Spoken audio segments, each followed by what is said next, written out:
Enggak. Enggak. Jadi kalau tuduhan-tuduhan anti saya jelasin gini. Oke, sekarang kita mau ngetes tentang Pancasila. Saya mau ngajarin antum tentang Pancasila dengan satu diskusi yang antum bisa bawa kemanapun. Jadi kalau antum dibilang anti Pancasila, antum langsung bilang aja, yuk kita diskusi yuk, siapa yang lebih paham tentang Pancasila, antum atau saya? Oke, coba lihat ya, gimana caranya. Jadi gini, Pancasila ada berapa sila? 5. 1. Tuhan Yang Maha Esa. 2. Adil dan beradab. Yang ketiga, Persatuan Indonesia. keempat, Kerakyatan yang dipimpin oleh hikmat kebesaran persoalan perwakilan. yang kelima, Keadilan sosial bagi seluruh rakyat Indonesia. yang paling panjang yang mana? 4. Oke, saya nggak bahas yang pendek-pendek, nggak level, yang panjang aja. Coba ya, kerakyatan yang dipimpin oleh hikmat kebijaksanaan. Oke, sampai di situ dulu. Hikmat kebijaksanaan. Sekarang saya mau nanya, hikmat itu bahasa apa? Bahasa Arab. Oke, ada nggak hikmat dalam arti bahasa Indonesia?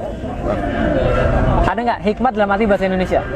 Buka KBBI, Kamus Besar Bahasa Indonesia, ketik kata hikmat, Anda akan lihat artinya adalah kebijaksanaan. Berarti arti hikmat adalah apa? Oke, sekarang artiin hikmat sebagai kebijaksanaan, baca ulang. Kerakyatan yang dipimpin oleh hikmatnya diartiin, kerakyatan yang dipimpin. Ngapain ulang 2 kali, saya tanya? Nggak mungkin ulama-ulama yang buat Pancasila itu redundant, ngulang 2 kali. Nggak. Al-Quran itu sangat detail. Dan yang baca terbiasa detail. Orang muslim itu terbiasa detail. Hati-hati ngomong dengan orang muslim, karena orang muslim itu terbiasa detail. Dia akan memperhatikan setiap kata itu benar.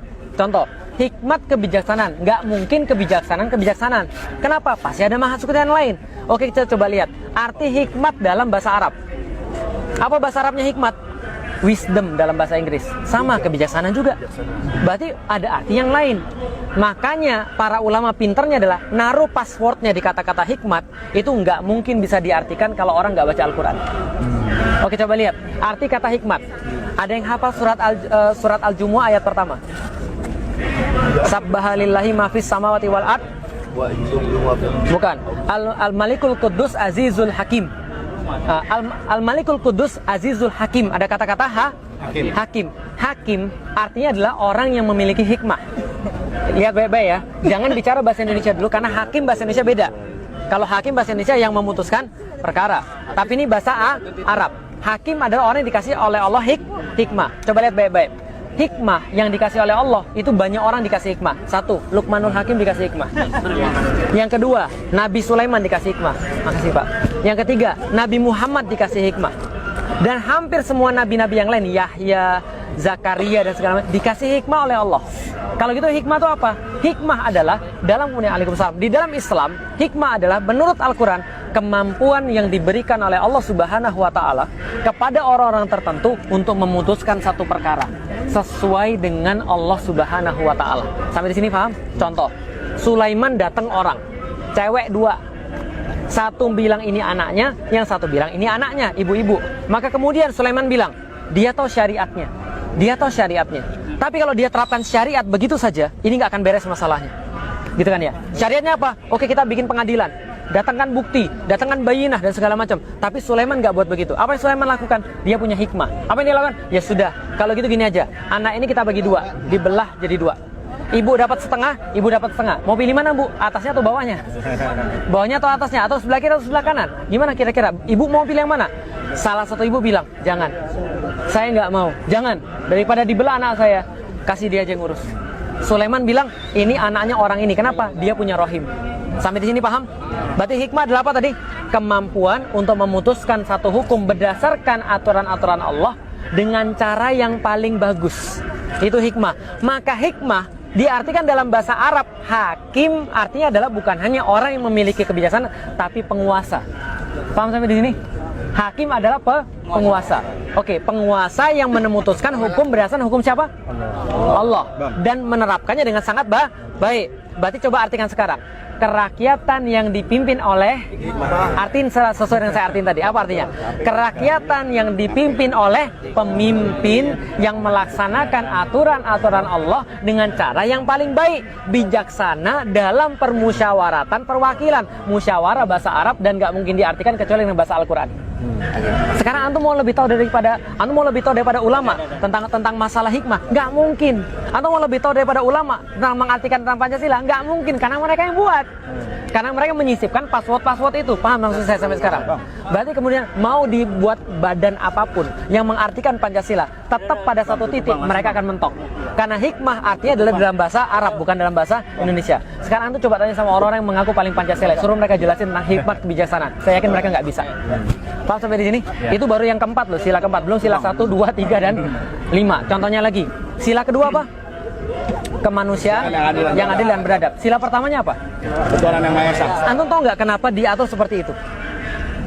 Habibuna Rizik Syihab itu punya tesis kalau saya nggak salah berkaitan dengan Pancasila yang kemarin dipermasalahkan, yang masuk ke pengadilan Jawa Barat.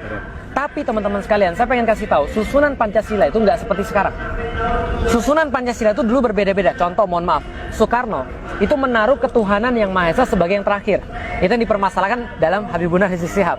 Itu karena diksi yang berbeda. Tapi dikasih yang terakhir. Tapi masalahnya dikasih yang terakhir apa? Nggak bisa. Kenapa? Para ulama bilang nggak bisa gitu. Susunannya berperbaiki. Susunan itu diperbaiki, bedanya jauh. Kenapa? Semua usulan Pancasila sama aja. Susunannya diperbaiki oleh para ulama. Yang pertama apa? Ketuhanan yang Maha Esa. Karena Pancasila itu kayak bangunan. Anda nggak bisa naik ke lantai kedua kalau Anda nggak bangun lantai pertama. Ada orang yang bisa langsung gantung? Nggak ada. Maka yang pertama kali harus diakui oleh semua manusia adalah pengakuan yang paling hakiki, pengakuan yang paling penting, yang paling dasar. Anda ngakui Tuhan dulu. Karena kalau Anda nggak ngakui Tuhan, Anda nggak mungkin jadi manusia. Paham nggak maksud saya? Beda binatang sama antum apa? Kita punya akal. Punya akal, karena itu bisa ngakui Allah. Karena itu kita punya aturan daripada hanya orang yang mengakui Allah, hanya orang yang mengakui Tuhan yang bisa menjadi manusia yang seutuhnya. Paham sampai di sini? Kalau Anda nggak mengakui Tuhan, Anda nggak mungkin menjadi manusia secara utuh. Contoh, lihat nih, tahu Nabi Adam diciptakan sama siapa? Iblis, tahu?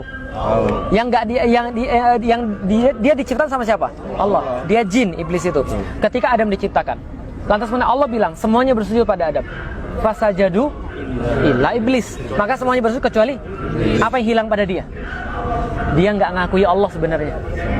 Allah suruh sujud sama dia. Apakah Allah suruh sujud sama Adam? Enggak. Allah cuma bilang, saya itu keren banget, kira-kira gitulah. Ciptaan saya ini sempurna, ahsani takwim. Apakah kalian nggak merasa keren dengan semua ini? Sujud sana. Paham gak kira-kira saya? Kayak gini deh misalnya, Anda berhasil gambar sesuatu yang bagus, Anda foto itu kan ya. Anda bilang orang, dan kalau ada orang sakit kerennya, widih keren banget.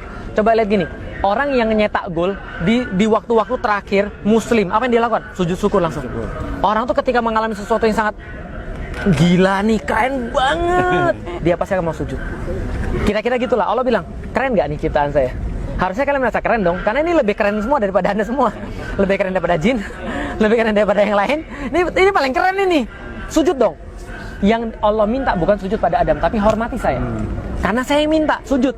Iblis nggak mau. Iblis nggak mau. Yang nggak diakui adalah Allah sebenarnya. Ketika dia sudah nggak ngakui Allah, apalagi ngakui manusia. Ngapain saya sujud pada dia? Dia cuma dari tanah, saya dari api. Padahal Allah sudah bilang, kami nggak hanya jadikan dia daripada tanah, tapi kami jadikan dia daripada tanah. Kami sempurnakan dia dengan seimbangkan dia, dan kami kasih dia pada dia ruh yang menghubungkan dia senantiasa daripada kami. Paham nggak maksudnya? Artinya iblis pun bilang, gue itu udah lama kali. Tahu nggak cerita tentang iblis? Iblis tuh pas ruku, lama bertahun-tahun. Allah bilang, tambah lagi sekian tahun, mau dia. Sujudnya tambah lagi sekian tahun, mau dia. Antum pernah nggak sujud bertahun-tahun? Lah imam sebentar sujud sudah agak lama. Ya kan ya? Dia sudah suruh sujud bertahun-tahun, mau loh, nggak ada masalah. Tapi ketika manusia datang, dia nggak mengakui Allah, karena dia nggak mengakui manusia. Maka kalau ada orang nggak ngakui Allah, dia nggak mungkin ngakui manusia. Lihat PKI. PKI itu yang nggak diakui siapa? Tuhan. Maka dia ngelihat manusia tuh, manusia dipotong, disembelih, darahnya keluar. Itu sama aja kayak ngeliat ayam dipotong. Karena nggak pernah memanusiakan orang. Ingat baik-baik kata-kata saya. Kejahatan itu terjadi ketika antum sudah mulai tidak memanusiakan orang. Nggak usah bicara tentang agama dulu deh. Orang itu bisa jadi jahat kalau dia sudah tidak memanusiakan orang. Makanya cara orang untuk jahat pada orang-orang Muslim di Suriah, di Rohingya adalah dengan tidak menganggap mereka manusia. Mereka tuh sama aja kayak binatang. Kayak monyet mereka itu, hitam. Dan kita ini adalah ras yang terpilih, mereka tuh monyet. Maka mereka bunuh manusia, itu kayak bunuh monyet. Paham nggak kira-kira saya? Perang salib. Betapa teganya mereka menumpahkan 60.000 darah orang di Masjidil Aqsa, di Baitul Maqdis. Kenapa mereka jadi setega itu? Sebelumnya mereka sudah dikasih hoax dulu. Jadi nggak usah ngajarin orang muslim hoax. Mereka yang sering buat hoax sebenarnya. Apa yang kemudian mereka lakukan? Muslim itu tukang makan anak kecil. Anak kecil itu disup. Mereka jadiin kemudian tulang-tulang dari anak kecil dijadiin sebuah kalung misalnya. Apalagi mereka mengencingi salibnya Yesus Kristus. Itu yang mereka buat sehingga mereka benci dengan orang muslim. Sehingga nyembelih orang muslim udah kayak nyembelih ayam, udah kayak nyembelih binatang. Nah, maka kalau ketuhanan yang Maha Esa itu ada, maka baru ada bisa kemanusiaan yang adil dan kalau Anda mempermasalahkan Tuhan, Anda bukan manusia. Karena pengakuan paling hakiki adalah manusia. Kalau kemanusiaan ini tidak adil dan beradab, nggak bakal ada persatuan. Lihat sekarang, gimana ada persatuan? Orang mereka buat perpecahan terus. Baru tenang sedikit sudah dibuat. Yang mana yang lebih bagus? Yang berjasa di abad ke-20, Soekarno atau Nabi Muhammad? Gila. Kadang-kadang. Ya ini contoh misalnya. Baru mau kita tenang dikit. Diadu lagi. Nggak ada persatuan. Kenapa? Karena nggak ada orang manusia. Karena orang nggak menghormati agama. Lah kalau nggak ada persatuan, nggak akan ada pemerintahan. Makanya kadang-kadang saya lucu. Mereka yang di atas sana, oke lah silahkan menang, nggak ada masalah. Ya ini urus dengan baik, ini rakyatmu ini seperti apa, umatmu urus dengan baik. Kita nggak ada masalah, urus dengan baik sana, paham nggak Rasul saya? Nah tapi masalah dibuat perpecahan sehingga nggak ada pemerintahan. Terusan nggak usah pakai payung, tenang. Mereka panas, saya juga panas. Nah yang kelima, kalau sudah ada pemerintahan, baru ada keadilan sosial bagi seluruh rakyat. Itu ujung daripada makosid syariah. Jadi kalau mau debat tentang Pancasila, ayo kita layanin ngomong berapa lama. Tapi kenapa mereka senantiasa menuduh? Antum sudah tahu, antum baca Al-Quran. Orang-orang yang benci sama Islam itu cuma punya 3 cara. Saya mau kasih tahu sama antum. Cuma punya 3 cara. Satu, yang paling pertama nuduh. Fir'aun didatengin Musa, nggak punya dalil, nggak punya pembelaan. Apa yang dia bilang? Allah, anak baru kemarin sore. Allah, kemarin kamu tuh makan duit saya, tahu nggak? Kamu tuh dulu di dapur saya kasih makan. Ngejek yang pertama. Kalau ngejek sudah nggak berhasil, nakut-nakutin. Musa, kamu masih punya kasus loh di sini. Hati-hati loh, kamu masih punya kasus loh. Kamu bisa dipenjara loh di sini. Hati-hati loh. Masih nggak berhasil yang kedua, yang ketiga. Yang lain ini takut-takutin. Hati-hati sama Musa. Kalau kamu ikutin Musa, kamu nggak punya negara lagi. Kalau kamu ikutin Musa, kita nggak ada lagi Mesir. Sama nggak kayak sekarang? Diejek sudah belum? Dah. Dia takut-takutin sudah belum? Orang yang lain ditakut-takutin sudah belum? Ah, berarti sebentar lagi belah lautan. Ya tinggal tunggu yang itu aja, gitu kan ya. Ya, silakan. Anak ke pos dulu ya. Ahlan Pak Haji, silakan Pak Haji, silakan. Insyaallah. Jazakallah khairan Bang Japar.